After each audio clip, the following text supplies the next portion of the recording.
Hello everyone, welcome to AG talks.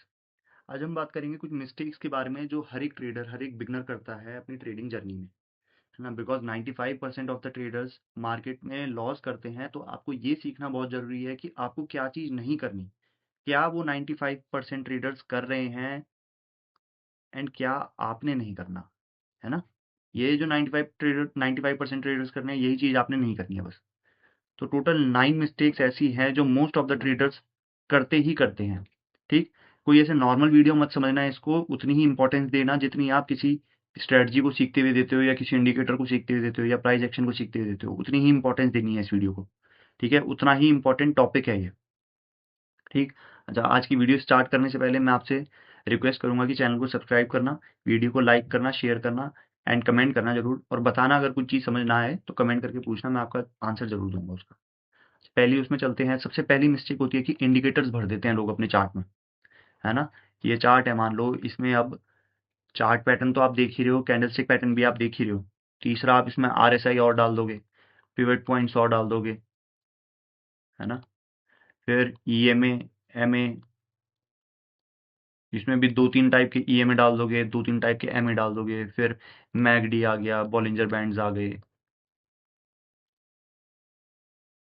फिर RSI में भी एक आजकल वो क्या बोलते हैं, आरएसआई में भी दो तीन टाइप के आरएसआई है।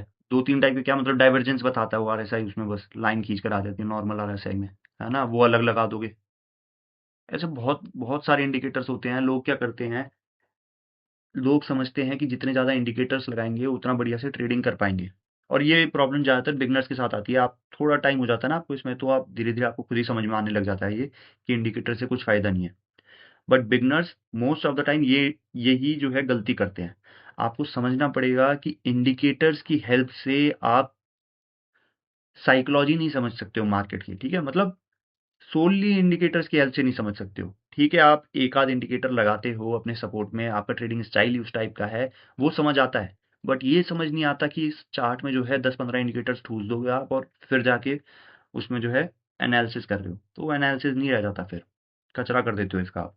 ठीक, तो ये हमेशा ध्यान रखना कि भाई इंडिकेटर्स भरने से कुछ नहीं होएगा। इनफैक्ट अगर आप इंडिकेटर यूज़ ना भी करो तो भी आप बहुत बढ़िया ट्रेडिंग कर सकते हो, बहुत बढ़िया एनालिसिस कर सकते हो, इनफैक्ट ज़्यादा प्रिसाइज एनालिसिस कर सकते हो, और आपको ज़्यादा सीख पाओगे आप कि कैसे प्राइस को रीड करा जाता है बिना इंडिकेटर्स के। ठीक, तो इंडिकेटर्स पे भरोसा मत करो, ठीक है। अगर आपको भरोसा मत मत करो इन द सेंस कि आपको अगर आदत है इंडिकेटर्स की या आपका ट्रेडिंग स्टाइल उस टाइप का है तो आप बिल्कुल करो उसको। बट ऐसे मत करना कि 10-15 इंडिकेटर भर दिए, एक आध इंडिकेटर बहुत होता है, बहुत मोर देन इनफ होता है। ठीक। दूसरा है, प्राइस एक्शन की अंडरस्टैंडिंग नहीं होती। लोग इंडिकेटर्स को ही सब कुछ मानते हैं, लोग समझते हैं उसकी हेल्प से आप ट्रेड ले लोगे और प्रॉफिट भी कमा लोगे। दूसरा, लोग समझते हैं कि ये चार्ट पैटर्न याद करने से काम बन जाता है या कैंडलस्टिक का पैटर्न का याद करने से काम बन जाता है। नहीं, आपको प्राइस की अंडरस्टैंडिंग होनी चाहिए। आप प्राइस रीड करके समझो कि मार्केट में क्या इस समय साइकोलॉजी चल रही है, मार्केट में लालच चल रहा है, डर चल रहा है, फोमो चल रहा है, क्या चल रहा है। आप मार्केट की साइकोलॉजी प्राइस की हेल्प से ही समझ सकते हो। और एक और चीज़ बताऊंगा मैं आपको कि खाली इंडिकेटर्स की हेल्प से आप ट्रेडर नहीं बन सकते हो, आप प्रॉफिटेबल नहीं बन सकते हो, बट खाली प्राइस एक्शन की हेल्प से आप प्रॉफिटेबल बन सकते हो। मतलब विदाउट इंडिकेटर्स ट्रेड करना पॉसिबल है, एनालिसिस करना पॉसिबल है, but without price action trade करना, एनालिसिस करना पॉसिबल नहीं है। आपको समझना पड़ेगा कि ट्रेंड कितने टाइप के होते हैं, क्या होता है। आपको समझना पड़ेगा बायर और सेलर में कौन कंट्रोल में है, क्या साइकोलॉजी है उनकी अभी। आपको समझना पड़ेगा कौन से इंपॉर्टेंट लेवल है, फिर वहां पे जाके देखो कि कौन सा चार्ट पैटर्न बन रहा है या फिर अपना कैंडलस्टिक बन रहा है, तो उसकी जो है इंपॉर्टेंस है उस चार्ट पैटर्न की, उस कैंडलस्टिक पैटर्न की। बट अगर आप हर किसी पॉइंट में जाके, हर किसी प्राइस में जाके देख रहे हो तो फिर उसकी इंपॉर्टेंस नहीं रह जाती है। ठीक। नेक्स्ट है ओवर ट्रेडिंग करना। लोग दुनिया भर की ओवर ट्रेडिंग कर देते हैं। लोग सोचते हैं कि मार्केट खुलते ही आपको ट्रेड लेना जरूरी है, बट ऐसा बिल्कुल भी नहीं है। कुछ ना करना भी कुछ करना ही होता है एक तरीके से, समझ लो। आप मार्केट में टिकना चाहते हो तो पैसे कमाने की मत सोचो, ठीक है। पैसे पहला बचाने की सोचो, प्रोटेक्ट योर कैपिटल। आप एक बार पैसा बचाना सीख जाओगे, सेव करना सीख जाओगे, उसके बाद प्रॉफिटेबिलिटी अपने आप ही विद द फ्लो आ जाती है, समझ लो। आप नेचुरली खुद ही प्रॉफिटेबल हो जाओगे, आपको खुद नहीं पता चलेगा। आप बस एक बार कैपिटल बचाना सीख गए तो, ये चीज समझो। ठीक। अगली चीज है रिस्क मैनेजमेंट। अच्छा, रिस्क मैनेजमेंट सबसे इंपॉर्टेंट पिलर है टेक्निकल एनालिसिस का, या ट्रेडिंग का आप ऐसे लगा लो, टेक्निकल एनालिसिस का बोल रहा हूँ, ट्रेडिंग का सबसे इंपॉर्टेंट पिलर है रिस्क मैनेजमेंट। आपको अगर ये नहीं पता कि भाई आप कितना रिस्क ले रहे हो, कितना रिस्क बियर कर सकते हो, कितना रिस्क लेना चाहिए, तो कोई फायदा नहीं है आपका, चाहे आप कितनी ही बढ़िया एनालिसिस हो, चाहे आपकी 90% एक्यूरेसी क्यों ना हो, अगर आप रिस्क मैनेजमेंट फॉलो नहीं कर रहे तो वो वेस्ट है 90% एक्यूरेसी में। ठीक। और अगर आप रिस्क मैनेजमेंट फॉलो कर रहे हो, आपको पता है आपको कितना रिस्क लेना है, किस कितने प्रॉफिट के हिसाब से कितना रिस्क लेना है, ये सब चीजें आपको पता है, तो 50% एक्यूरेसी में भी आप प्रॉफिटेबल माने जाओगे। ठीक है। नेक्स्ट उसमें चलते हैं। अच्छा, पांचवी चीज है रिवेंज ट्रेडिंग। भाई कभी भी आप गलत होते हो तो उसको एक्सेप्ट करना सीखो। आप उस पे अपने ईगो पे मत ले लो कि भाई ये मैं गलत कैसे हो गया, पिछली 4-5 बारी से ये स्ट्रेटजी काम कर रही है, इस बारी काम नहीं करी, तो ये मैं गलत हो ही नहीं सकता। आपने ईगो पे नहीं लेनी है अपने। ठीक है। जो हो गया सो हो गया, उसको एक्सेप्ट करो। हारना और जीतना इसका पार्ट है, लेकिन आप प्रॉफिटेबल कैसे होगे? प्रॉफिटेबल रिस्क मैनेजमेंट की वजह से होगे। और रिवेंज ट्रेडिंग आपका पूरा रिस्क मैनेजमेंट बिगाड़ के रख देगी। तो ये रिवेंज ट्रेडिंग कभी मत करना है, अपनी ईगो पे मत लेना। कभी आप लॉस खाते हो तो उसको एक्सेप्ट कर लो, बस बात वहीं पे ही खत्म हो गई। कोई उससे लगाव नहीं लगाना आपने, किसी कंपनी से किसी ट्रेड से लगाव नहीं करना है। ठीक है। यही चीज है। तीसरा है, लोग जैसे इंट्राडे ट्रेडर्स होते हैं ना, तो वो क्या करते हैं कि 5 मिनट का, 3 मिनट का, 1 मिनट का, 15 मिनट का चार्ट खोल के बैठ जाते हैं और बस खत्म। क्योंकि उनको हाइयर टाइम फ्रेम की जरूरत नहीं है, क्योंकि उनका तो काम सिर्फ इसी दिन के लिए है, करेक्ट।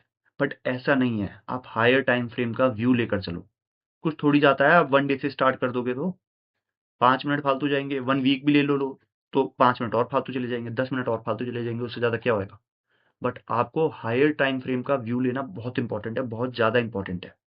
उसके बाद आप अपना नॉर्मल लो, 1 मिनट, 3 मिनट, 5 मिनट, 15 मिनट वाला व्यू। तो ये हायर टाइम फ्रेम सबसे पहले, मतलब ब्रॉडर व्यू आपको पता होना चाहिए, बस ये मैं आपको कहना चाहता हूँ। ठीक है। हायर टाइम फ्रेम से आप उसका ट्रेंड समझो, उसका साइकोलॉजी समझो, और लोअर टाइम फ्रेम पे एंट्री ले लो। ठीक है। अब नेक्स्ट मिस्टेक्स जो 7, 8, 9 है, टिप्स। ये सबसे ज्यादा टेलीग्राम वाली टिप्स भाई, ये तो बर्बाद कर देती है इंसान को। किसी के भी टिप्स पे भरोसा मत करना कभी भी।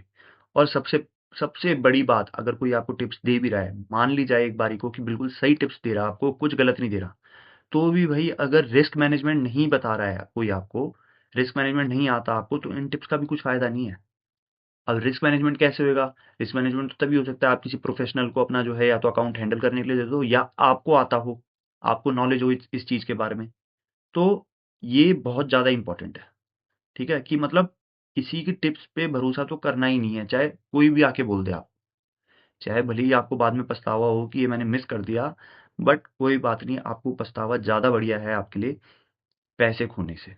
ठीक है, 10 में से हो सकता है 3 बार जो है उसका काम चल जाए, आपका आपकी ट्रेड चल जाए। छोड़ो, 10 में से मैं कहता हूँ 6 बार चल जाए वो ट्रेड, लेकिन ये 6 बार का जो प्रॉफिट हुआ है ना आपको, ये एक ही बार में ले डूबेगा सारा का सारा, क्योंकि रिस्क मैनेजमेंट नहीं है वहां पे। और किसी को क्या पता, मैं तो ये बेस्ट केस लेकर चल रहा हूँ कि 6 ट्रेड चल जाए। बाकी ऐसा होता थोड़ी है कि भाई कोई आपको बिना पढ़े या बिना क्वालिफिकेशन उसकी इतनी नहीं है और आपको टिप्स दे रहा है, ठीक है, और उसकी 10 में से 6 ट्रेड चल जाए, ऐसा पॉसिबल है? बहुत कम चांसेस होते हैं, बहुत कम चांसेस। और मैं कह रहा हूँ एक बार को पॉसिबल हो भी जाए तो उसके बाद रिस्क मैनेजमेंट कहाँ से जाएगा? ये जो आपका 6 ट्रेड का प्रॉफिट है, एक ही ट्रेड में लुट जाएगा, एक ही ट्रेड में। ठीक। अच्छा, नेक्स्ट चीज है कि कई बार क्या होता है कि आप ट्रेड ले लेते हो, है ना, और उसके बाद आपका या तो स्टॉप लॉस हिट हो जाता है, या फिर लेट से आपको पहले ही कुछ ना कुछ सिग्नल मिल जाता है कि भाई ये गलत ट्रेड ले लिया आपने, तो आप उसको मानने से मना कर देते हो। जहां आपको छोटा सा लॉस होना था, वहां आपको बहुत बड़ा लॉस हो जाता है। क्यों? सिर्फ और सिर्फ इसलिए क्योंकि आपने एक्सेप्ट नहीं करा है कि आप गलत थे वहां पे। बस इसी एक्सेप्ट ना करने की वजह से रिवेंज ट्रेडिंग भी होती है, और इसी की वजह से ये भी होता है कि छोटा सा लॉस आपका बहुत बड़े लॉस में तब्दील हो जाता है। ठीक है।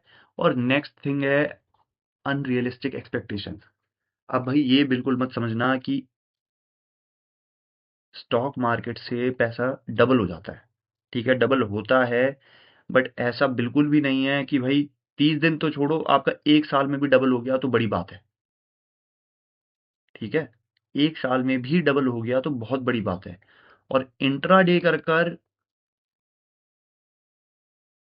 ये डबल हो जाना तो पॉसिबल ही नहीं है। मैं ऐसा क्यों कह रहा हूँ आपसे, आप समझना मेरी बात को। ये एक्सपेक्टेशंस ऐसी मत लगा कर चलो, बिल्कुल भी मत लगा कर चलना कि भाई डबल हो जाएगा इंट्राडे में, 30 दिन में डबल हो जाएगा, 6 महीने में डबल हो जाएगा, 1 साल में डबल हो जाएगा, नहीं होएगा। आप कंसिस्टेंसी बरकरार कर ही नहीं पाओगे। ठीक है, जो असली में मैं आपको बता देता हूँ, जो इंस्टीट्यूशंस भी होते हैं, एजिंग फंड भी होते हैं या फिर ना, तो वो महीने का टारगेट उनका पता क्या रहता है, 1.5%, 2%, और बहुत ही अच्छा चला गया, बहुत ही अच्छा एक्स्ट्रॉर्डनरी चला गया तो 3% महीने का बोल रहा हूँ मैं आपको। साल का कितना हो गया, 24 से 36% हो गया, है ना। ये उनका टारगेट रहता है, जो इंट्राडे वाले होते हैं, जो बड़े बड़े इंस्टीट्यूशंस होते हैं, इतना कमाते भी हैं वो असली में। ऑन एवरेज पूरे दिन का जो है आप लगाओगे तो उनका 1.5 से 2% ही आता है, इतना कमाते हैं वो। अब आप खुद सोचो कि भाई जब वो इतना कमा रहे हैं, आप कैसे कमा लोगे। उनके पास मतलब कि नहीं, मतलब पढ़े लिखे बंदों की कमी थोड़ी है, उनके पास स्किल्स की कमी थोड़ी है ना, उनके पास डेटा की कमी है ना, इन्फॉर्मेशन की कमी है, समझ रहे हो ना, मैन पावर की कमी है ना, टेक्नोलॉजी की कमी है, वो फिर भी इतना कमा रहे हैं। आप कैसे कमा लोगे उतना, पॉसिबल है, पॉसिबल है ही नहीं। खासकर इंट्राडे वाले लोग ये बहुत ज़्यादा समझते हैं। ठीक है, एक बारी को जो स्विंग ट्रेडिंग करता है ना, उसके लिए मैं मान भी सकता हूँ कि उसकी किस्मत बढ़िया हो गई, या इन्वेस्टमेंट कोई करता है तो उसकी किस्मत बढ़िया हो गई, तो 1 साल में ही डबल हो गया, मैं एक बारी को मान भी सकता हूँ। पर ये जो इंट्राडे वाले होते हैं, ये ज़्यादा कीड़ा इन्हीं के अंदर होता है, सबके सबसे ज़्यादा। मतलब सबसे ज़्यादा दिक्कत जो है इंट्राडे ट्रेडर्स के साथ ही होती है, ये वाली, ये जो समझते हैं कि डबल कर देंगे। तो इस चीज़ का ध्यान रखना। आई होप आपको समझ आई होगी आज की वीडियो, और पता चला होगा कि कितना इंपॉर्टेंट है, कितने इंपॉर्टेंट है ये 9 मिस्टेक्स जो आपने नहीं करनी है बिल्कुल भी। और ये अनरियलिस्टिक एक्सपेक्टेशंस वाला, ये तो मोस्ट ऑफ द लोग समझते हैं ऐसा कि भाई इतने उसमें डबल हो जाएगा, चाहे डबल ना हो, ऐसे समझते हैं कि भाई दो 1.5 गुना हो जाए, तो कहीं तो ट्रिपल भी समझ लेते हैं।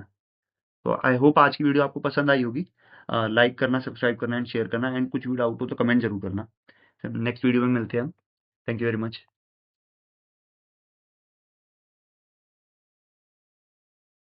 अच्छा, 2 स्लाइडें और रह गई। अच्छा, ये भी देख लेते हैं, टॉप डाउन एनालिसिस क्या होता है। टॉप डाउन एनालिसिस वैसे मैंने आपको बता दिया है इस वाली स्लाइड में,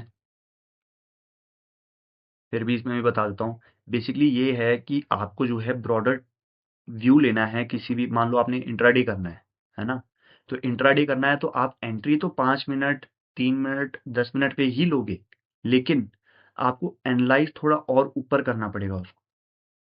आपको एनालाइज जो है 4 आवर टाइम फ्रेम पे करना पड़ेगा, कम से कम।